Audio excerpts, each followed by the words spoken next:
Morning Celkon mobiles సమర్పిస్తున్న business breakfast షోకి స్వాగతం. ఏషియన్ మార్కెట్స్ లో మిక్స్డ్ ట్రెండ్ కనిపిస్తుంది ప్రస్తుతం. హ్యాంగ్సెంగ్, నికీ లాంటి ఇండిసెస్ పాజిటివ్ గా ట్రేడ్ అవుతుంటే తైవానీస్ ఇండెక్స్ అలాగే సింగపూర్ కు చెందిన స్ట్రైట్స్ టైమ్స్ ఇటువంటి ఇండిసెస్ కూడా నష్టాలు ట్రేడ్ అవుతున్నాయి. సో ఒక మిక్స్డ్ ట్రెండ్ కనిపిస్తుంది. Last night American markets flat గా క్లోజ్ అయ్యాయి. మన మార్కెట్స్ విషయానికి వస్తే SGX Nifty Singapore stock exchange లో నిఫ్టీ పాజిటివ్ గా ట్రేడ్ అవుతుంది.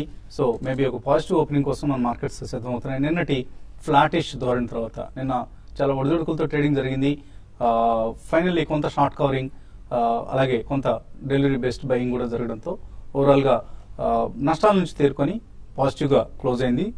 ఫ్లాట్ గా క్లోజ్ అయిందని చెప్పుకోవచ్చు. అయితే banks and real estate stocks మాత్రం నష్టపోయాయి. అందరూ ఎదురు చూసిన మానిటరీ పాలసీ ముగిసింది. ఆర్బీఐ గవర్నర్ చొరకలతో ఇక రేట్ కట్స్ ప్రారంభమయ్యాయి. ఇప్పటికే 2-3 బ్యాంక్స్ రేట్ కట్స్ ప్రకటిస్తే మిగతా బ్యాంక్స్ కూడా ఫాలో అయ్యే అవకాశం కనిపిస్తుంది. సో ఆటో లోన్స్ లాంటివి ఇకపై చీప్ కాబోతున్నాయి. సో ఇది బ్యాంక్స్ సంబంధించి కొంత నెగిటివ్ డెవలప్మెంట్. ఎందుకంటే వాళ్ళ లెండింగ్ రేట్స్ కనుక తగ్గితే నెట్ ఇంట్రెస్ట్ మార్జిన్స్ అంటారు, అవి తగ్గుతాయి బ్యాంక్స్ కి. ఇది కొంత బ్యాంక్ పెర్ఫార్మెన్స్ మీద, ఫైనాన్షియల్ పెర్ఫార్మెన్స్ మీద నెగిటివ్ ఇంపాక్ట్ చూపించే అంశం. అయితే ఎకానమీకి మాత్రం ఇది పాజిటివ్ సంకేతం. ప్రత్యేకించి కన్స్యూమర్స్ కి శుభ సంకేతం. వాళ్ళకి లోన్స్ కాస్ట్ తగ్గుతుంది.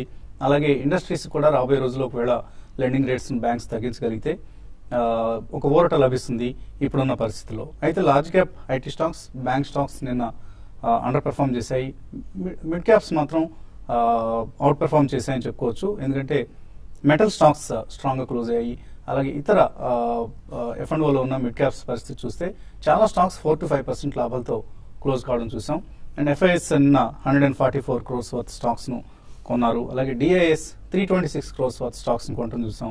సో ఇదంతా కూడా కొంత పాజిటివ్ డెవలప్మెంట్ గా, అంటే మనం లాస్ట్ లాసెస్ నుంచి చూస్తే, గత లోయెస్ట్ పాయింట్ నుంచి చూస్తే నిఫ్టీ ఆల్మోస్ట్ 50% రికవర్ అయింది. కానీ బ్యాంక్ నిఫ్టీ మాత్రం 33% రికవర్ అయింది. సో బ్యాంక్ నిఫ్టీ లీడ్ చేయలేకపోతుంది. అలాగే ఐటీ స్టాక్స్ రేంజ్ బౌండ్ గా తయారయ్యాయి. అండ్ ప్రస్తుతానికి పాజిటివ్ గా కనిపిస్తున్నాయి FMCG, అలాగే టెలికాం అండ్ ఫార్మా స్టాక్స్. ఈ మూడు అంతగా ఇండెక్స్ లో ప్రాతినిధ్యం లేని సెక్టర్స్ కాబట్టి ఇండిసెస్ పరంగా మనం అంతగా మూవ్స్ చూడలేదు. కానీ ఇండివిజువల్ స్టాక్స్ లో మాత్రం మనం చాలా స్ట్రాంగ్ అప్ మూవ్ చూసాం చాలా ఈ రంగాలకు చెందిన స్టాక్స్ లో. సో నిఫ్టీ 8700, 8750 ఈ లెవెల్స్ కనుక సక్సెస్ఫుల్ గా అధిగమించగలిగితే షార్ట్ కవరింగ్ ఇంకొంత ముదురుతుంది, ప్రారంభమవుతుంది. దీంతో ఇండిసెస్ మరింతగా ముందుకు వెళ్లే అవకాశం ఉంటుంది. లేదు 8700 లెవెల్ నిలబెట్టుకోలేకపోతే మాత్రం మళ్ళీ లోవర్ లెవెల్స్ ని టచ్ చేసే అవకాశం ఉంటుంది. సో F&Oలో యాక్షన్ గమనిస్తే కూడా మనకు ఇదే అంశం అర్థమవుతుంది. ఇక ఇండివిజువల్ స్టాక్స్ లో ఇవాళ యాక్షన్ ఉండబోతుంది. డాక్టర్ రెడ్డీస్ ల్యాబ్స్ 3 ANDAs అంటారు. So abbreviated new drug applications కు US FDA అనుమతి కోసం దరఖాస్తు చేసింది. అలాగే GMR ఇన్ఫ్రా రైట్స్ ఇష్యూ ఇవాళ క్లోజ్ అవుతుంది. REC ఆఫర్ ఫర్ సేల్ ప్రారంభమవుతుంది. ఇవాళ 315 రూపీస్ పర్ షేర్ ధర నిర్ణయించారు.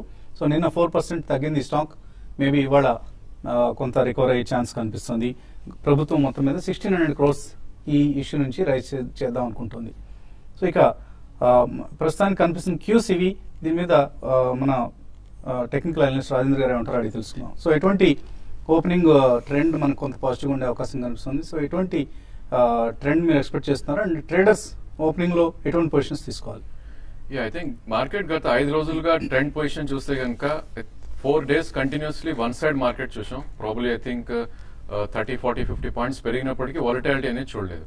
సో నిన్నటి సెషన్ లో చాలా వాలటాలిటీ చూసాం. ఐ థింక్ 4 to 5 times మాత్రం 30, 40, 50 పాయింట్స్ అప్ అండ్ డౌన్ రావటం చూసాం. సో ఇది ఒక ఇండికేషన్ ఏంటంటే బేసికలీ హైయర్ లెవెల్స్ లో సెల్లింగ్ వస్తున్న ఇండికేషన్. ఆల్రెడీ మనం 20-day మూవింగ్ యావరేజ్ క్రాస్ చేసి దాని అబౌట్ ట్రేడ్ అవుతున్నాం కాబట్టి ఐ థింక్ బుల్స్ కి కొద్దిగా స్ట్రాంగ్ హ్యాండ్ ఉండొచ్చు అని చెప్పొచ్చు. అదేవిధంగా 100-day మూవింగ్ యావరేజ్ ఏదైతే 8720 ఉందో ప్రాబ్లీ అది క్రాస్ అవుతేనే ఇక్కడ నుంచి మార్కెట్ మళ్ళీ నెక్స్ట్ 100 పాయింట్స్ మూవ్ అయ్యే ఛాన్స్ ఉంది. So 8720, 8750 above at least 2 days close అవుతేనే I think 100 to 150 points move అయ్యే ఛాన్స్ ఉంది.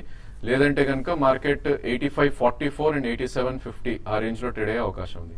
సో 8440 బ్రేక్ అవుతేనే ప్రాబ్లీ బుల్స్ వీక్ అయ్యారని చెప్పొచ్చు. అదేవిధంగా 8750 అబౌవ్ క్లోజ్ అవుతేనే ప్రాబ్లీ అక్కడ నుంచి ఇంకో 100 పాయింట్స్ మూవ్ అవటం చూస్తాం మనం.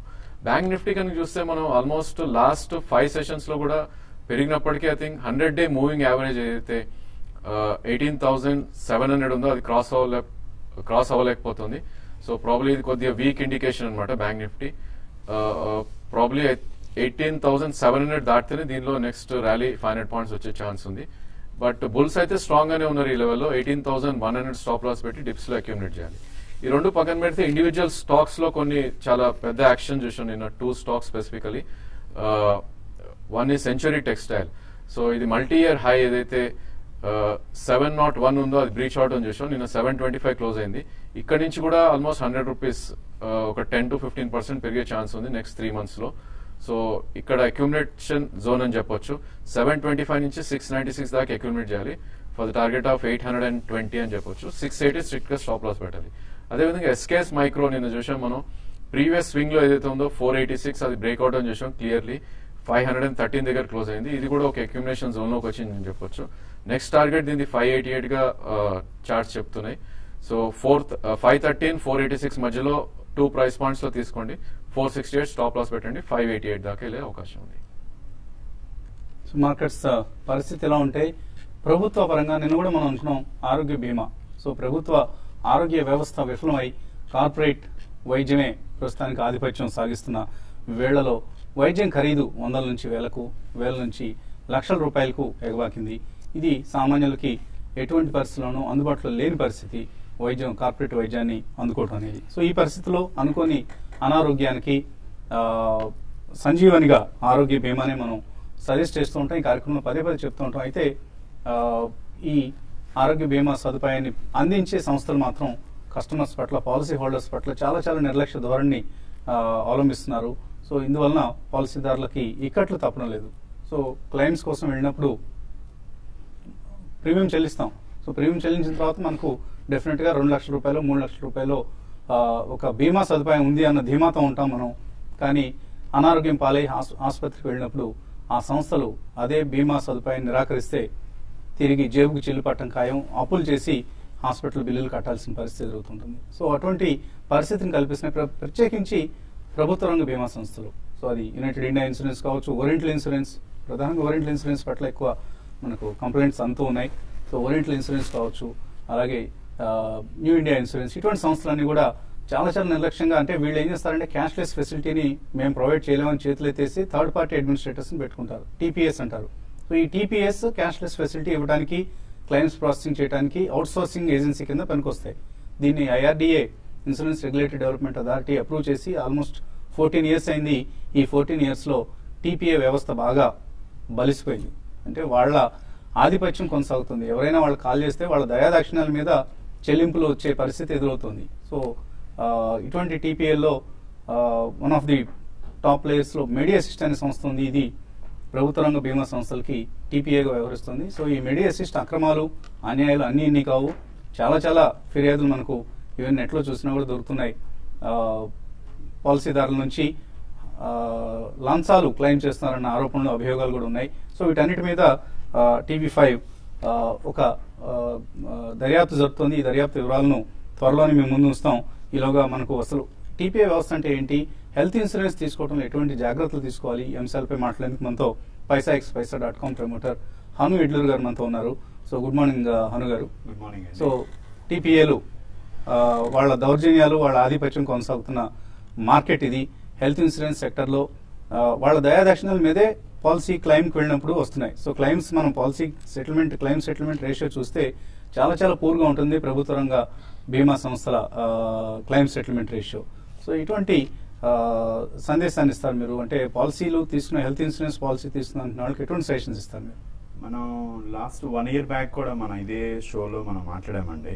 మాట్లాడినప్పుడు రికమెండేషన్స్ ఇచ్చినప్పుడు మనం ప్రైవేట్ సెగ్మెంటే రికమెండ్ చేస్తూ, గవర్నమెంట్ సెక్టర్లో వీళ్ళు ఎలాంటిదంటే ఈ టీపీఎస్ ని, ఈ సేల్స్ చేసే వాళ్ళకి ఈ కోఆర్డినేషన్ లేకపోవడంతో టీపీఎస్ ని వాళ్ళు ఏమీ కంట్రోల్ చేయలేని పరిస్థితి. వాళ్ళు ఏ చెప్తే అది. సో అలాగే హాస్పిటల్స్ కూడా ఎలా అయిపోయినాయి అంటే టీపీఎస్ గవర్నమెంట్ వాటికి మాకు పేమెంట్ ఇవ్వట్లేదు కాబట్టి ముందు మీరు పే చేసుకోండి, తర్వాత మేము క్లెయిమ్ చేయండి, మేము ప్రాసెస్ చేస్తాం అనే పరిస్థితిలోకి వచ్చాయి.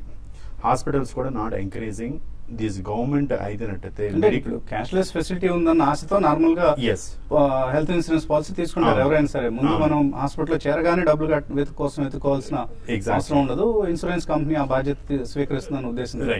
కానీ అదే క్యాష్లెస్ ఫెసిలిటీ వాళ్ళకి దొరకనప్పుడు ఎందుకు అసలు ఈ బీమా తీసుకోవడం ఎందుకు అసలు? అదే మీరు అన్నట్టు లాస్ట్ 14 సంవత్సరాల క్రితం రాసిన ఏవైతే పాలసీస్ ఉన్నాయో ఆ పాలసీస్ ని ఇంకా కూడా అలానే ఉంచేసేసి వాటిల్లో ఎలాంటి మార్పులు వ్యవస్థాగతంగా పాలసీ మేకర్స్ ఎవరైతే కీ స్టేక్ హోల్డర్స్, ఇవాళ కస్టమర్ అనేవాడు డబ్బులు కట్టి తీసుకొచ్చినాడు, కానీ సేల్స్ మేనేజర్ ఏం చేస్తున్నాడు, సేల్ చేసే వరకే వాళ్ళు ఫోకస్ చేస్తున్నారు. సేల్స్ మేనేజర్ దగ్గర సేల్స్ అయిపోయిన తర్వాత ఈ టీపీఏ అనేవాడు సర్వీస్ చేయాలి. వాడికి స్టేక్ హోల్డర్స్ ఎవరు, ఆ టీపీఏకి హాస్పిటల్స్, కస్టమర్స్. కానీ వాడు హాస్పిటల్స్ తోటి కోఆర్డినేట్ చేయరు, కస్టమర్ తోనూ కోఆర్డినేట్ చేయరు. హాస్పిటల్ ఇప్పుడు ఒక పేషెంట్ హాస్పిటల్లో జాయిన్ అయిన దగ్గర నుంచి అట్లీస్ట్ ఏం జరుగుతుంది, కస్టమర్ కి ఒక పేషెంట్ కి ఎలా ఉన్నాడు అనేది హాస్పిటల్ నుంచి, అలాగే హాస్పిటల్లో ఈ ఇన్సూరెన్స్ అనేది ఒక ప్రాసెస్.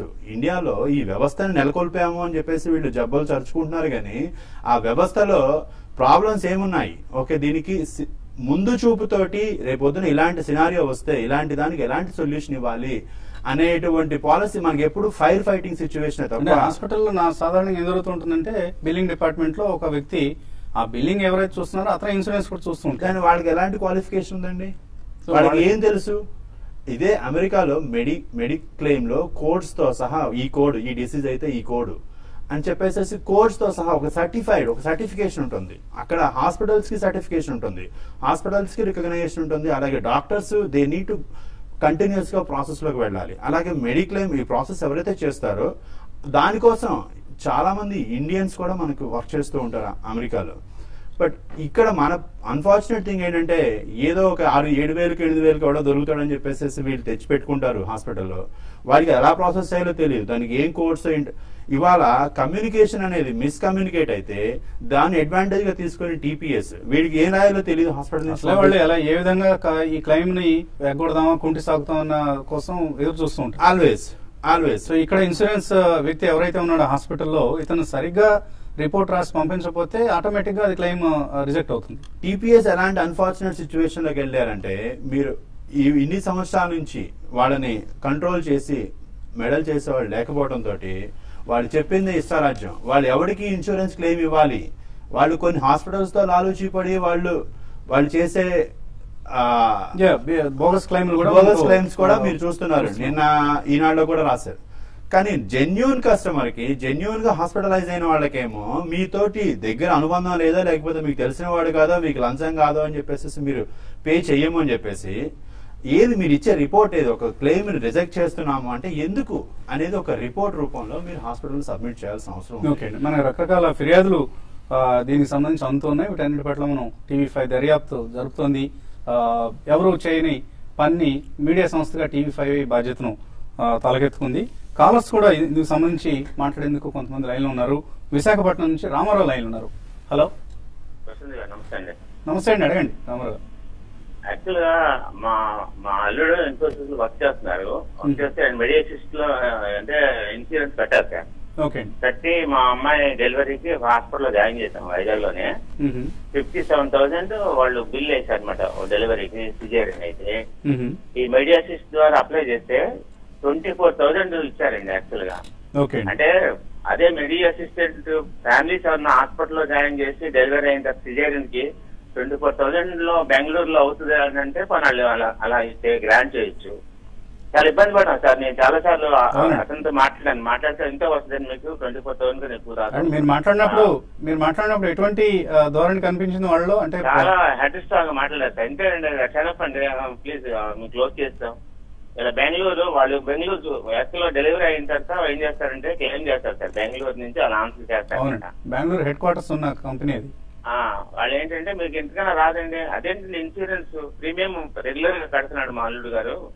మీరు ఇలా ఎలాగంటే చెప్తారు, అట్లీస్ట్ 50% లేదంటే ఒక 80% రావాలి కదండి.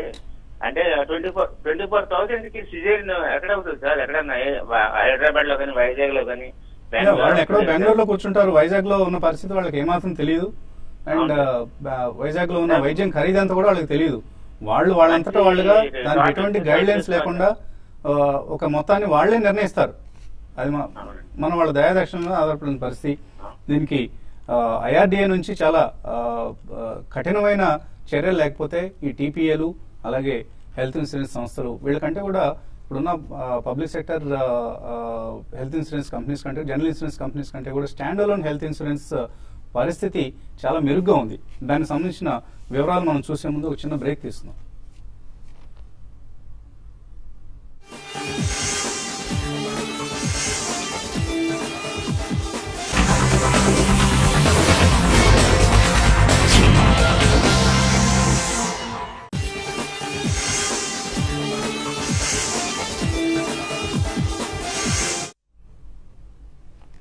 సిలికాన్ మొబైల్స్ బిజినెస్ బ్రేక్ఫాస్ట్ తిరిగి స్వాగతం. అనుకోని అనారోగ్యానికి సంజీవని ఆరోగ్య బీమాని అన్న ఉద్దేశంతో అందరం హెల్త్ ఇన్సూరెన్స్ పాలసీలు తీసుకుంటున్నాం ఈ మధ్య. సో బట్ ఈ హెల్త్ ఇన్సూరెన్స్ మనకు అమ్ముతున్న కంపెనీస్ మాత్రం పాలసీదారుల పట్ల చాలా చాలా నిర్లక్ష్య ధోరణి అవలంబిస్తున్నాయి. క్లైమ్స్ సెటిల్మెంట్కి వెళ్ళినప్పుడు అవస్థలు పాలు చేస్తున్నాయి, ఇక్కట్ల పాలు చేస్తున్నాయి, బీమా మొత్తాన్ని అందించేందుకు నిరాకరిస్తున్నాయి, చెల్లింపుల సమస్యలకు ఎవరికి పరిష్కారం దొరకడం లేదు, దీనికి ఒక రిడ్రెసల్ మెకానిజమే లేదు. దురదృష్టవశాత్తు క్లైమ్ ఒక కంపెనీ రిజెక్ట్ చేస్తే దాన్ని ఫైట్ చేయడానికి పాలసీదారులకు ఉన్న హక్కుల సంగతి మనకు తెలియదు, కానీ దానికి ఒక మెకానిజం అనేది ఏర్పాటు చేయడంలో ఇన్సూరెన్స్ రెగ్యులేటరీ డెవలప్మెంట్ అథారిటీ పూర్తిగా విఫలమైంది. IRDA వైఫల్యాన్ని మనం ప్రస్తుతం చర్చించుకుంటున్నాం ఈ కార్యక్రమంలో. కాలర్ లైన్ లో ఉన్నారు. తర్వాత కాలర్ సుజిత్ విజయనగరం నుంచి. హలో హలో నమస్తే అండి. నమస్తే అండి, అడగండి సుజిత్. నమస్తే సార్. మేము ఈ ఒక ఇన్సూరెన్స్ పాలసీ తీసుకున్నాం సార్. అది జనరల్ ఇన్సూరెన్స్, అంటే వెహికల్ సంబంధించి. వెహికల్ డ్యామేజ్ అయింది సార్ మాది. ఆ వెహికల్ డ్యామేజ్ అయితే వెహికల్ వర్క్ షాప్ కి ఇచ్చేసాం, అంతా బాగుంది. ఇప్పుడు క్లెయిమింగ్ వచ్చేసరికి డ్రైవింగ్ లైసెన్స్ LME చూపించారు. LME ఇచ్చాం మేము, లైట్ మోటార్ వెహికల్ అని ఇచ్చాం. యాక్చువల్లీ అతను డ్రైవ్ చేసింది ప్లెజర్. అయితే ఈ లైసెన్స్ చెల్లదు, మీకు మోటార్ సైకిల్ విత్ గేర్ అనే లైసెన్స్ ఉండాలి అనేసి అంటున్నారు. దాని ద్వారా క్లెయిమ్ నిరాకరిస్తున్నారండి. ఇది దీని మీద కరెక్టే. అంటే రెండు వెహికల్స్, రెండు లైసెన్సులు సెపరేట్ అండి. ఒకటి మీరు అన్న LMV ఏంటంటే కార్ లాంటివి, ప్యాసింజర్ కార్స్ లాంటివి డ్రైవ్ చేయడానికి మీకు ఇచ్చే licence. Motorcycle with gear అనే లైసెన్స్ 2 వీలర్స్ కోసం ఇచ్చే లైసెన్స్. సో అది ఇది రెండు విడివిడిగా ఉంటాయి. చాలా సందర్భాలు ఏంటంటే LMV ఉంటే ఆటోమేటిక్ గా వీడికి 2 వీలర్ తోలటం కూడా వచ్చి ఉంటుంది అన్న ఒక ఎగ్జాంప్షన్ ఉంటుంది. కానీ రెండింటికి సెపరేట్ లైసెన్స్ ఉండాలి, అది కరెక్టే అండి.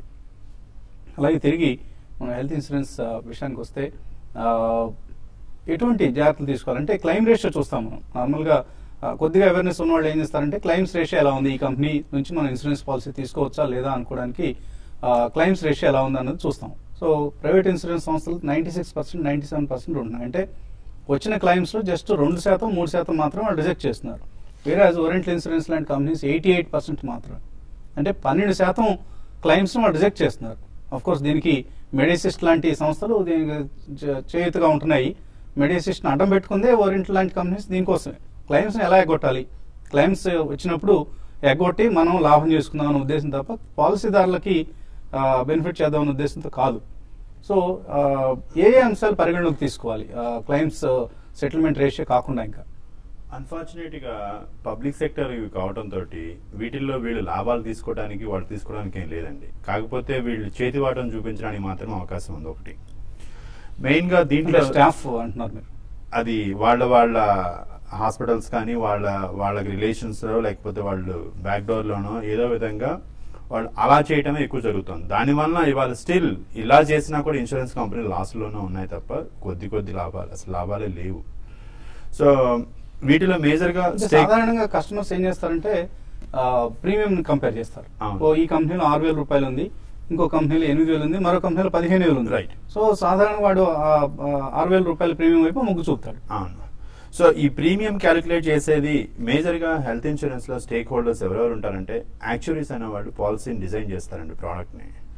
వన్స్ ప్రోడక్ట్ డిజైన్ అయింది అన్న తర్వాత సేల్స్ మేనేజర్స్ కి వస్తుంది, అలాగే ఏజెంట్స్ కి వస్తుంది. అలాగే దాని తర్వాత TPS ఇన్వాల్వ్ అవుతారు, దాని తర్వాత హాస్పిటల్స్ ఇన్వాల్వ్ అవుతాయి, దాని తర్వాత కస్టమర్ ఉంటాడు, అది పేషెంట్ ఎవరైతే ఉన్నాడో. రిస్క్ అండ్ ఫ్రాడ్ అనే టీం ఒకటి ఉంటుంది ఏదైనా ఫ్రాడ్ జరుగుతున్నట్లయితే. సో బేసిక్ గా హెల్త్ ఇన్సూరెన్స్ లో ఇవి సెగ్మెంట్స్. అయితే కంపెనీ విజన్ ఏంటి, కంపెనీ ఏమి టార్గెట్ చేస్తుంది అనేది పైనుంచి కింద వరకు కూడా చేరకపోవటం వలన వేరే ఎంటిటీస్ ఉండటంతో ఎవరికి వాళ్ళు కమ్యూనికేషన్ లేకుండా పనిచేస్తున్నారు. ఇవాళ దాన్ని మిస్యూజ్ చేస్తూ అడ్వాంటేజ్ తీసుకుంటూ గవర్నమెంట్ లో ఉన్న లేజినెస్ తోటి వీళ్ళు మీరు ఏదైనా అడగండి వీళ్ళని HOకి వెళ్ళాలంటారు. పాలసీ డాక్యుమెంట్ చదవడం రాని వాళ్ళు సేల్స్ మేనేజర్స్ ఏంటండి, వాళ్ళ ఎన్ఎస్ఎం అడగండి, లేదా జెడ్ఎస్ఎం అడగండి, ఐఎస్ఎం ఈఎస్ఎం, బట్ పాలసీ వాళ్ళ ప్రొడక్ట్ ఇక్కడ డిస్ప్లే చేస్తున్న టెక్స్ట్ పాయింట్స్ లో కూడా అది ఉంది. కింది స్థాయి సిబ్బందితో పోలిస్తే మేనేజర్ స్థాయి సిబ్బంది ఎక్కువ నిర్లక్ష్యంగా ఉంటున్నారు. వాళ్ళ ప్రోడక్ట్ గురించి వాళ్ళకి తెలీదు, బట్ వాళ్ళు నేషనల్ లెవెల్లో జోనల్ లెవెల్లోనూ సేల్స్ మేనేజర్ అనేవాళ్ళు ఎలా తయారయ్యారంటే ఉన్నదాన్ని ఏదో విధంగా అంటగట్టాలి కస్టమర్కి, బట్ నిజంగా హెల్ప్ చేస్తున్నామా సర్వీస్ చేస్తున్నామా అనేది లేదు. వీళ్ళకి మనం కన్సిడర్ చేసేటప్పుడు ప్రీమియం ఒకటి కన్సిడర్ చేస్తున్నారు జనం అందరూ కూడా, అది యాక్చువల్స్ డిజైన్ చేస్తాడు. అలాగే సేల్స్ మేనేజర్ పెర్ఫార్మెన్స్ వాడు సేల్స్, అలాగే టీపీఎస్ యొక్క పెర్ఫార్మెన్స్ సెటిల్మెంట్ రేషియో. ఈ సెటిల్మెంట్స్ అనేవి వీళ్ళు దాన్ని ఏ విధంగా చేస్తున్నారు అనేది మేజర్ గా చూస్తాం. అలాగే హాస్పిటల్స్ ఎంత ఎక్కువ హాస్పిటల్స్ తోటి ఎంత మేము హాస్పిటల్స్ కూడా ఎలా ఉంటాయంటే మేము ఈ ఇన్సూరెన్స్ కి ఎన్రోల్ అయ్యాము, ఈ ఇన్సూరెన్స్ కి ఎన్రోల్ అయ్యాం, బట్ ఇన్సూరెన్స్ కి ఎన్రోల్ అవటం కదా వాళ్ళకి నిజంగా తెలుసా ఎలా కమ్యూనికేట్ చేయాలి, టీపీఏకి ఏది చెప్తే కరెక్ట్ అనేది వీళ్ళకి తెలియకపోతే వీళ్ళ వల్ల చాలా ప్రాబ్లం క్రియేట్ అవుతుంది. హాస్పిటల్స్ కూడా ఒక జెన్యూన్ గా ట్రైన్డ్ ఒక స్టాఫ్ దానికోసమే హాస్పిటల్స్ లో పనిచేసే కొన్ని కార్పొరేట్స్ లో అటువంటి ట్రైనింగ్ వ్యవస్థ ఏదైనా ఉందా అసలు? లేదు, ఇప్పుడు ఎస్టాబ్లిష్ పాలసీ మేకర్స్ చేయాల్సింది ఇవే. అలాంటిది ఎడ్యుకేట్ చేయకపోతే మీరు ఎవడు పడితే వాడు రాసేస్తాడు, ఎవడు పడితే వాడు ఎంటర్ చేసేస్తాడు అంటే ఇది అకౌంటెంట్ జాబ్, నేను బీకామ్ చదివాను నేను అకౌంటెంట్ అంటే కాదు. ఇది హెల్త్ కేర్ లో వాళ్ళు ఏదైతే కోడ్స్, ఏదైతే పాలసీస్, ఏదైతే కవరేజ్ ప్రోడక్ట్ డిజైన్ చేసేటప్పుడు రాస్తారో ఆ ప్రోడక్ట్ సంబంధించి మీరు కరెస్పాండింగ్ గా వీళ్ళకి అర్థమై ఉండాలి. ఆ ప్రోడక్ట్ అర్థం కాని వాడు ఎవడో రాసేసేసి దీనిని మీరు ప్రాసెస్ చేయండి అని చెప్పి పంపిస్తే ఆటోమేటిక్ గా టీపీఏ వాడు వీళ్ళందరూ ఏంటంటే ప్రోడక్ట్ ఎవడి మైండ్ లోనే ఉండదు, అక్కడ సిస్టమ్ లో మాకు ఇది ఉందా, ఇది లేదు, ఇది ఉందా, లేకపోతే ఇది ఉంది అనేది చెప్తారు. కాలర్ లైన్ లో ఉన్నారండి, భరత్ ప్రసాద్. హలో హలో, అడగండి భరత్ గారు. సార్ నమస్తే, చెప్పండి సార్. నమస్తే అండి, అడగండి ప్రశ్న, మీరు కాల్ చేశారు కదా. అవునండి, నేను ఇన్సూరెన్స్ పాలసీ ఒకటి కట్టానండి, కాకపోతే అది హెల్త్ ఇన్సూరెన్స్ కాదు, మామూలు సాలరీ సేవింగ్స్ స్కీమ్. హలో, అడగండి. సాలరీ సేవింగ్ స్కీమ్ ఒకటి కట్టానండి, 20 years అయిపోయింది. మన ఫిబ్రవరికి డ్యూ డేట్ అయిపోయింది సార్. అది అయిపోయిన తర్వాత క్లెయిమ్ కి ఫార్మల్ పంపిస్తే అందులో 5,635 రూపాయలు మీరు కట్టలేదని చెప్పేసి పంపించారండి. అది నేను సాలరీ సేవింగ్ స్కీమ్ మొత్తం పంపించానని చెప్పానండి. చెబితే వాళ్ళు మా దగ్గర రాలేదండి అని చెప్పేసి అన్నారు. మీ దగ్గర రాకపోవడం కాదండి, నేను రాజమండ్రి అవనియాక ఫస్ట్ పాలసీ, అక్కడి నుంచి ట్రాన్స్ఫర్ మీద రాజమండ్రి వెళ్ళింది, రాజమండ్రి నుంచి ట్రాన్స్ఫర్ మీద గుడివాడ వచ్చింది, గుడివాడ నుంచి ట్రాన్స్ఫర్ మీద ఉయ్యూరు వచ్చింది. గుడివాడలో ఉండగా నేను దాని మీద లోన్ చూసుకున్నానండి. మీరు కట్టినట్లుగా మీ దగ్గర ప్రూఫ్ ఉందా? వాళ్ళు అంటున్న 5,600 రూపాయలు కట్టినట్టు ప్రూఫ్ అంటే నేను దగ్గర ఏలూరు, భీమవరం ఇవన్నీ చూసుకుంటూ వచ్చాను సార్. నేను అక్కడికి వెళ్ళి అవన్నీ కలెక్ట్ చేసినా కూడా ప్రీమియం పే చేసి ఉండాలండి. ప్రీమియం పే చేసినట్లుగా మీ దగ్గర కనుక ఒకవేళ అటువంటి ప్రూఫ్స్ ఉంటే, ఇప్పుడు మనం ఇక్కడ ఇన్సూరెన్స్ ఆంబర్డ్స్మన్ అనే ఒక వ్యవస్థ ఉందండి. సో ఇన్సూరెన్స్ ఆంబర్డ్స్మన్ వ్యవస్థకి మీరు ఫిర్యాదు చేయొచ్చు, మీకు ఎటువంటి ఫిర్యాదు ఉన్నా కూడా. అలాగే మీ పూర్తి వివరాలని మాకు కూడా పంపించండి, మా మెయిల్ ఐడి పైన మీకు డిస్ప్లే అవుతుంది, business@tv5news.in అనేది. సో అలాగే ఇన్సూరెన్స్ ఆంబర్డ్స్మన్ వ్యవస్థ కనుక మీరు ఫిర్యాదు చేస్తే ఆ ఫిర్యాదుకి ఆంబర్డ్స్మన్ తక్షణమే స్పందించే అవకాశం ఉంటుంది. సో వాళ్ళు మీ సమస్యకు పరిష్కారం సూచిస్తారు. తర్వాత కాలర్ చెన్నై నుంచి రఘు లైన్ లో ఉన్నారు. హలో, హాయ్, నమస్తే అండి. నమస్తే అండి. నాకు యాక్చువల్ క్వైరీ ఉంది. నేను ఒక లాస్ట్ ఇయర్ నేను ఒక సర్జరీకి అప్లై చేశాను. It's laparoscopic surgery. Good health అనే ఇన్సూరెన్స్ నాకు ఉంది, హెల్త్ ఇన్సూరెన్స్ నా కంపెనీ పే చేస్తుంది దానికి. ఓకే, అయితే ఏమైందంటే ఇట్స్ యాక్చువల్లీ 80,000 నాకు చెప్పారు. సో ఫస్ట్ ఏంటంటే వాళ్ళు 58,000 సంథింగ్ ఎంతో శాంక్షన్ చేశారు ప్రీవియస్ డే. సో నన్ను డాక్టర్ ఏం చేశారంటే మిగిలింది నువ్వు పే చేసుకోవాలమ్మా అంటే, ఓకే ఎవ్రీథింగ్ మెడికల్ ఎమర్జెన్సీ కాబట్టి ఐ సెడ్ ఎస్, అండ్ మిగిలింది నేను పే చేస్తాను యాక్సెప్ట్ చేసి హాస్పిటల్లో వచ్చాను. ఎర్లీ మార్నింగ్ 5 o'clock రమ్మన్నారు, మార్నింగ్ ఆపరేషన్ కాబట్టి. మార్నింగ్ వచ్చిన తర్వాత నేను నాకు మెడికల్ అన్ని చేసేసారు. ఎట్లా అంటే నేను I'm naked and in to the hospital and they are doing surgery, అంటే అనస్థీషియా ఇస్తున్నారు. ఆ టైంలో I got a mail from they got a mail from good health insurance again saying that only 38,000 మాత్రమే we are sanctioning. Okay, I have all the mails, all the details, all the things. Can I claim anything?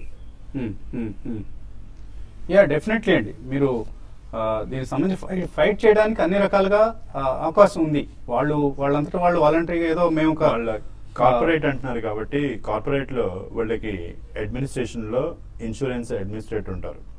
So వీళ్ళు ఆ good health insurance ఎవరైతే ఉన్నారో వాళ్ళతో coordinate చేస్తూ ఉంటారు. That is they responsibility. అది కాలేదు అనుకున్నట్టయితే, మీ కంపెనీ నుంచి కాలేదు అనుకున్నట్టయితే మీరు డెఫినెట్ గా ఇన్సూరెన్స్ అంబుడ్స్మన్ కి ఇండివిజువల్ గా కూడా మీరు ఫైట్ చేయడానికి ఛాన్స్ ఉంది. ముందుగా మీరు మీ కంపెనీ ద్వారా ప్రొసీడ్ అవ్వండి, మీ కంపెనీ వాళ్ళని అడగమనండి. అవసరమైతే ప్రీమియం చెల్లింపులు నిలిపివేస్తాను బెదిరించవచ్చు కూడా అండి. మీరు ఇచ్చే ప్రీమియం డబ్బులతోనే ఆ కంపెనీలు సర్వే అవుతున్నాయి. ఆ గుడ్ హెల్త్ కావచ్చు, మరో కంపెనీ కావచ్చు, మెడిఅసిస్ట్ కావచ్చు, ఇంకో కంపెనీ కావచ్చు. వీళ్ళందరూ బ్రతుకుతోంది మన డబ్బులతో, కానీ అన్యాయం చేస్తుంది మనకి. సో ఈ అంశాన్ని TV5 సీరియస్ చేస్తుంది. అలాగే చాలా మెయిల్స్ వస్తున్నాయి మనకి దీనికి సంబంధించి. HDFC లైఫ్ సంబంధించి కూడా ఒక కంప్లైంట్ వస్తుంది మనకి. టర్మ్ పాలసీ తీస్తున్నారట, 50 lakhs కి ప్రీమియం పే చేశారట. HDFC ఎగ్జిక్యూటివ్ హెల్త్ చెకప్ కోసం 2 సార్లు కాల్ చేశారట, కానీ కన్ఫర్మ్ చేయలేదట date and venue for health checkup. ఇప్పుడు దాకా ఎటువంటి రెస్పాన్స్ లేదంటున్నారు. దీనికి సంబంధించి కూడా అండి మనం అందరం ఈ ఆంబుడ్స్మెన్ వ్యవస్థని బ్రతికించుకుందాం. ఎందుకంటే ఆంబుడ్స్మెన్ అనేవాళ్ళు ఖాళీగా ఉండకూడదు. వాళ్ళకి మనం చేతి నిండా పని పెట్టాలి, పని ఇవ్వాలి. సో ఇక్కడ డిస్ప్లే చేస్తున్న ఆంబుడ్స్మెన్ వ్యవస్థకి మీరు కాల్ చేయండి. సో వాళ్ళు నార్మల్ గా వస్తా ఉంటారు, రారు. ఇది చాలా సందర్భాలు జరుగుతుంది. ఇది సేల్స్ అవ్వలేదు కాబట్టి ఇది సేల్స్ మేనేజర్ మిస్టేక్ అండి ఇది. సో వాడు మారిపోయి ఉండొచ్చు, వాడు జాబ్ వేరే చూసుకోవచ్చు, మీరు వేరే విధంగా అప్రోచ్ అవ్వండి. ఓకే. సో ఇంకా చాలా ప్రశ్నలు మనకు చాలా మంది పంపిస్తున్నారు. ఇన్ఫాక్ట్ చాలా మందికి ఇటువంటి సమస్యలు ఉన్నట్లుగా కనిపిస్తుంది. బట్ స్టిల్ సమయం మించిపోయింది. దీనికి సంబంధించిన మరింత దర్యాప్తు జరుపుతాం. అండ్ హెల్త్ ఇన్సూరెన్స్ ని ఆర్ ఈవెన్ లైఫ్ ఇన్సూరెన్స్ ని కూడా ఒక సబ్జెక్ట్ గా మనం ఈ కార్యక్రమాలు డిస్కస్ చేసే ప్రయత్నం చేద్దాం. ఇది ఇవాల్టి Celkon mobiles business breakfast show. మధ్యాహ్నం 1:30 స్మార్ట్ ఇన్వెస్ట్ లో మళ్ళీ కలుద్దాం.